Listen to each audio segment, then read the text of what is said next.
Hello. So let's talk about, what should we talk about? Oh yes, right. Let's talk about technology and humankind's evolution through technological achievements. Oh, doesn't that sound fancy? And now I will share my expert opinions. And you know, as I've stated previously, that my opinions are, well, they're virtually just facts that haven't gotten the upgrade or the patch yet. So, what do I think is going to happen? Well, so I had a discussion with one of my colleagues the other day, and we were talking about how automation becomes a bigger part of our society, and that, in fact, that a lot of our politicians are now facing the dilemma that, you know, they can't stop the progress and the automation that these larger companies are trying out.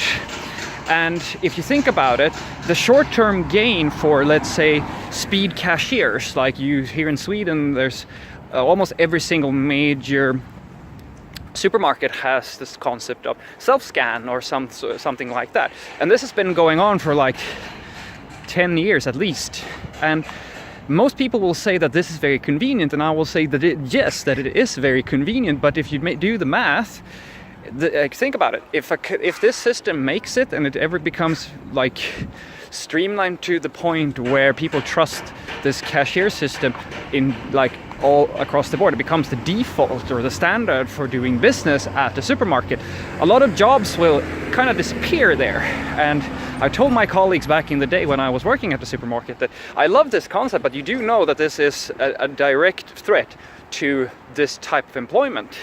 And this is just a small snippet of how automation will basically make humans more and more redundant. And most people will say, oh, well, they're not really feeling the pressure, or like they're saying, yeah, but you know, there's no real threat to it. I have carpenter friends who say, well, carpenters are always going to be around. And I say, well, yeah, to a certain degree, absolutely. I think that carpenters are going to be around for at least a very long time. But, you know, the 3D printer is coming along very nicely, and, you know, some of them can actually print out buildings now. I'm not, and I've tried to make the argument to them that I'm not saying that overnight you will become redundant, but I'm saying that you are becoming redundant fairly soon. Maybe not you, maybe not your kids, but your grandkids, who knows? And if you think about it, that's actually a very natural progression of things. If you have, let's, for the sake of argument, say that you wanted to become a musician.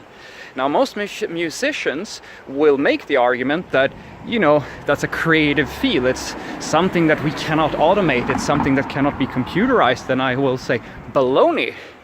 Why can we do this? Well, think about it this way. So there are today algorithms that are very adept, among other things, at predicting hit songs or things that feel pleasant in terms of music and so forth. We have and these algorithms are used by the big record companies to predict what type of music will sell in the marketplace. Now, these are based around a massive amount of data.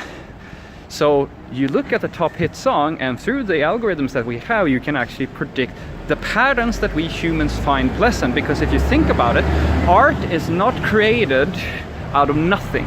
It is based around something you already seen. That's what inventions comes from. That's everything is based on something that came before it. And there are no inventions or any type of creativity that just spawns from nothing. There has to be something that we get as humans are inspired by to then create something new. That is just a little bit different, and then you can see these trends in everything in terms of creativity. So I will make the argument to you that it is absolutely feasible that at some point in time, you will have something like, it can be something very simple. You could, in theory, it could be an app on your phone. Spotify, if you have the computer scientists start and you can do this, you can basically disrupt the entire music industry. And what I'm trying to suggest is you could easily, well, not easily is a strong word, but think about it this way. If you have a playlist of your favorite songs it would be completely possible to create a random generator algorithm using machine learning and so forth that allows you to press a single button that looks at all the categories of music that you have in your favorite playlist and simply generates a new song. Done. And this is not rocket, this is not sci-fi, this most likely there are things that are doing this or very similar things already. So creativity, I will make the argument to you that creativity is just to start to get you going, but if you have enough data, if you have enough examples of creativity or what's popular or trendy or like whatever you want to talk about, it becomes a computable problem because there's a pattern to these things, even if the pattern requires large quantities of data. But that's how we do statistical analysis. And that brings us to, becomes a segue into my next little thought about this. So, do I believe that AI will take over one day? Yes, at some point that seems very reasonable that is going to happen. But I believe that I don't want to focus on that part of the discussion. I want to talk about the thing that's going to happen just before AI takes over. And what's going to happen most likely, in my opinion, before AI takes over, is that you are going to see humans, without intending to, becoming less and less or more and more redundant for things to keep on spinning. As my example with the speed cashiers and the self-scanning. There is right now, IKEA is doing this. They need a single cashier to oversee 4 checkout queues, 4 at the same time. So that's one person to do 4 people's job that used to take 4 people's jobs. And next step is probably going to be even more automated, where you may have a single person or a few people just overseeing the entire store, just to make sure that the cashier systems are working and security cameras and whatever. So this is happening in a very subtle manner. To kind of give you an example of the process that you're seeing, like most of your politicians, they are not just making decisions based off nothing. There are statistical analysis systems. The Pentagon used these for war simulations. All of this is statistics, generated data using machine learning and algorithms to compute the optimal way of doing something. Because in essence, what I'm saying is that a lot of the problems that we are trying to solve as humans they're very rarely required by. It's very rare that we actually are required to make a decision. It's actually a very scientific problem for the most part. You need to optimize for certain things and so forth.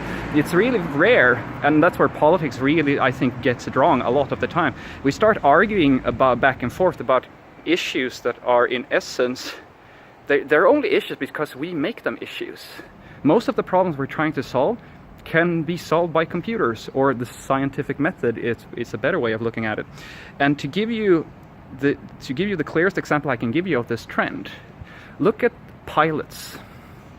So 50 or 60 years ago, a pilot was the only mechanism in a plane that made the plane do exactly what it was supposed to be doing. It was 100% the pilot that did it. Everything else was just a mechanical extension of the pilot's brain and skill and so forth.